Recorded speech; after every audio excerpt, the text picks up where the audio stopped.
ଆଚ୍ଛା, କେବେ ଭାବିଛନ୍ତି ଗୋटे ହାଇକୋର୍ଟ କେମିତି ତିଆରି ହୁଏ? ତାର ଜନ୍ମ ପଛରେ କି କାହାଣୀ ଥାଏ? ଆଜି ଆମେ ସେଇ ଯାତ୍ରା ବିଷୟରେ ଜାଣିବା, ଆଉ ଏହି କାହାଣୀ ହେଉଛି ଆମ ନିଜ ଓଡ଼ିଶା ହାଇକୋର୍ଟର। ତେବେ ଚାଲନ୍ତୁ ସମୟର ପଛକୁ ଯାଇ ଏହି କାହାଣୀର ଆରମ୍ଭ କରିବା। ଆମେ ସମସ୍ତେ ଏଇ କୋଠାକୁ ଦେଖିଛେ, ହେଲେ ଜାଣିଛନ୍ତି ଏଇଟା କେବଳ ଇଟା ପଥରର ଗୋଟେ ବିଲ୍ଡିଂ ନୁହେଁ। ଏହା ହେଉଛି ନ୍ୟାୟ ପାଇଁ ଦଶନ୍ଧି ଦଶନ୍ଧି ଧରି ଚାଲିଥିବା ଏକ ଲମ୍ବା ସଂଘର୍ଷର ଶେଷ ପରିଣତି। ତେବେ ପ୍ରଶ୍ନ ଉଠୁଛି, ଏଠି ପର୍ଯ୍ୟନ୍ତ ପହଞ୍ଚିବାକୁ କ'ଣ ସବୁ କରିବାକୁ ପଡ଼ିଥିଲା? ଆଉ ଏଇ ପ୍ରଶ୍ନର ଉତ୍ତର ହିଁ ଆମକୁ ସେଇ ଇତିହାସ ଭିତରକୁ ନେଇଯିବ ଯେଉଁଠି ଗୋଟେ ସ୍ୱତନ୍ତ୍ର ନ୍ୟାୟାଳୟର ସ୍ୱପ୍ନ ପ୍ରଥମେ ଦେଖାଯାଇଥିଲା। ତେବେ କାହାଣୀର ଆରମ୍ଭ ହେଉଛି ଗୋଟେ ବହୁତ ବଡ଼ ସମସ୍ୟାରୁ। ଭାବନ୍ତୁ ତ, ଗୋଟେ ଏତେ ବଡ଼ ପ୍ରଦେଶ, ହେଲେ ତାର ନିଜର ଗୋଟେ ହାଇକୋର୍ଟ ନାହିଁ। ଲୋକମାନଙ୍କୁ ନ୍ୟାୟ ପାଇଁ କେତେ ଯେ ଦୂର ଯିବାକୁ ପଡ଼ୁଥିଲା ତାହା କଳ୍ପନା ବାହାରେ। ଦେଖନ୍ତୁ, ଏହି ଯାତ୍ରା କେତେ ଲମ୍ବା ଥିଲା। ବିଂଶ ଶତାବ୍ଦୀର ଆରମ୍ଭରେ ଓଡ଼ିଶା ଥିଲା ବିଶାଳ ବେଙ୍ଗଲ ପ୍ରେସିଡେନ୍ସିର ଗୋଟେ ଅଂଶ। ତାପରେ 1912ରେ ବିହାର ଆଉ ଓଡ଼ିଶାକୁ ମିଶେଇ ଗୋଟେ ନୂଆ ପ୍ରଦେଶ ତ ହେଲା, କିନ୍ତୁ ନ୍ୟାୟ ପାଇବା ପାଇଁ ଲୋକଙ୍କୁ ସେମିତି ଦୂରକୁ ହିଁ ଯିବାକୁ ପଡ଼ୁଥିଲା। 1916ରେ ପାଟନା ହାଇକୋର୍ଟ ତିଆରି ହେଲା, ଆଉ ଓଡ଼ିଶା ତା ଅଧୀନକୁ ଆସିଲା।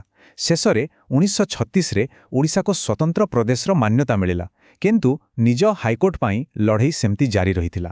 ଆଉ ସ୍ୱତନ୍ତ୍ର ପ୍ରଦେଶ ହେବା ପରେ ହିଁ ପ୍ରକୃତ ସଂଘର୍ଷ ଆରମ୍ଭ ହେଲା। ଏଟା କୌଣସି ଜଣେ ଦି ଜଣଙ୍କର ଦାବି ନଥିଲା।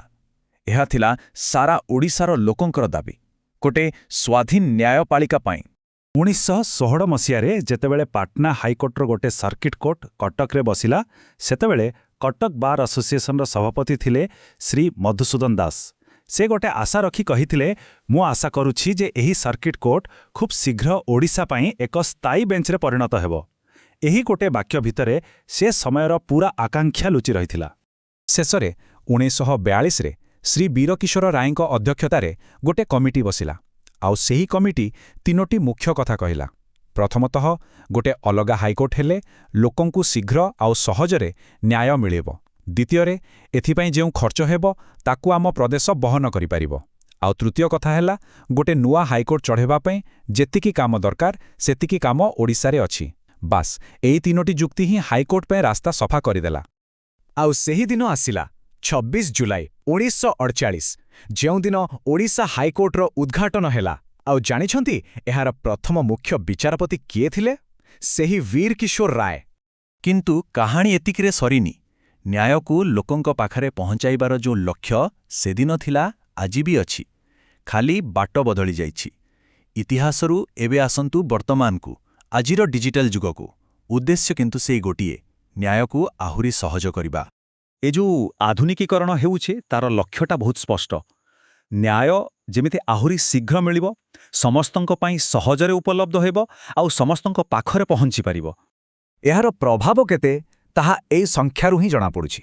ଦେଖନ୍ତୁ, ଓକିଲମାନଙ୍କୁ କେସ୍ ଫାଇଲିଂ ଆଉ ଲିଷ୍ଟିଂ ବିଷୟରେ ସୂଚନା ଦେବା ପାଇଁ 1,60,000ରୁ ବି ଅଧିକ SMS ପଠାଯାଇଛି। କେବଳ ଭାବନ୍ତୁ, ଏହା ଡିଜିଟାଲ ସେବାର ଗୋଟିଏ ଛୋଟ ଉଦାହରଣ ମାତ୍ର।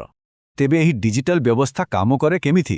ଦେଖନ୍ତୁ, ପ୍ରଥମେ ସବୁ ନୂଆ କେସ୍ ପାଇଁ CIS ସଫ୍ଟୱେୟାର ବ୍ୟବହାର କରାଯାଉଛି। ତାପରେ ପ୍ରତିଦିନର ଅର୍ଡର ଆଉ କେସ୍ ଲିଷ୍ଟ ୱେବସାଇଟରେ ଅପଲୋଡ ହେଉଛି।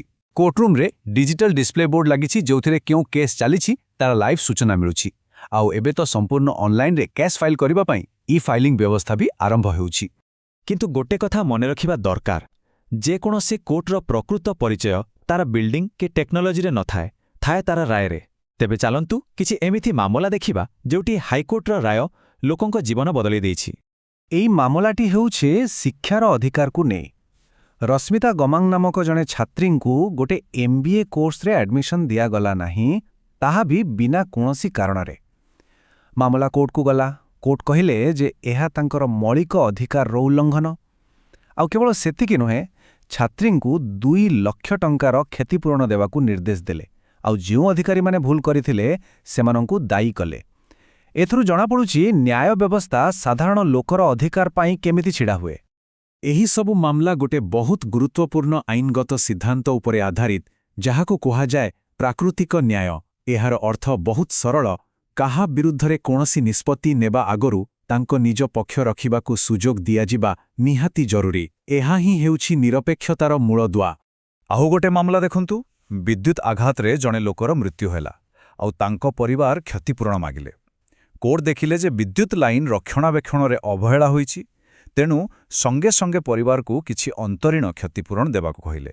ଆଉ ଏହା ବି କହିଲେ ଯେ ସେମାନେ ଭବିଷ୍ୟତରେ ଆହୁରି ଅଧିକ ଦାବି କରିପାରିବେ। ଏହି ମାମଲାଟି ଦେଖାଏ ଯେ ନ୍ୟାୟ କେତେ ସରଳ ଆଉ ଯୁକ୍ତିଯୁକ୍ତ ହୋଇପାରେ। ଯାଉଁଳା ଝିଅଙ୍କ ଭିତରୁ ଜଣକୁ କେନ୍ଦ୍ରୀୟ ବିଦ୍ୟାଳୟରେ ଆଡମିସନ୍ ମିଳିଲା, ଆଉ ଜଣକୁ ମନା କରିଦିଆଗଲା। କଥା କୋର୍ଟକୁ ଗଲା। କୋର୍ଟ ସ୍କୁଲର ନିଜ ନିୟମକୁ ଦେଖେଇଲେ, ଯେଉଁଥିରେ ଲେଖାଥିଲା ଯେ ଯାଉଁଳା ଝିଅଙ୍କୁ ଏକକ କନ୍ୟା ସନ୍ତାନ ବୋଲି ଧରାଯିବ। କୋର୍ଟ କହିଲେ ଯଦି ନିୟମ ଏୟା, ତେବେ ଦ୍ୱିତୀୟ ଝିଅଙ୍କୁ ବି ଆଡମିସନ୍ ମିଳିବା କଥା। ବସ୍, କୋର୍ଟ ସେହି ନିର୍ଦ୍ଦେଶ ଦେଲେ। ଏହା ଦେଖାଉଛି ଯେ କୋର୍ଟ କେମିତି ନିୟମର ସଠିକ୍ ପ୍ରୟୋଗକୁ ସୁନିଶ୍ଚିତ କରେ। ତେବେ ଓଡ଼ିଶା ହାଇକୋର୍ଟର ଏହି ଯାତ୍ରା ଆମକୁ ଗୋଟେ କଥା ଶିଖାଉଛି, ନ୍ୟାୟ କୌଣସି ସ୍ଥିର ଜିନିଷ ନୁହେଁ। ଏହା ସମୟ ସହିତ ବଦଳୁଥାଏ, ବିକଶିତ ହେଉଥାଏ। କିନ୍ତୁ ଶେଷରେ ଏହା ଏକ ବଡ଼ ପ୍ରଶ୍ନ ଛାଡ଼ିଯାଉଛି। ସମାଜ ଯେମିତି ଦିନକୁ ଦିନ ବଦଳୁଛି, ଆମର ନ୍ୟାୟିକ ସଂସ୍ଥାଗୁଡ଼ିକୁ ମଧ୍ୟ ସେହି ଅନୁସାରେ କିପରି ନିଜକୁ ବଦଳାଇବାକୁ ପଡ଼ିବ। ଏହା ଆମ ସମସ୍ତଙ୍କ ପାଇଁ ଏକ ଚିନ୍ତାର ବିଷୟ।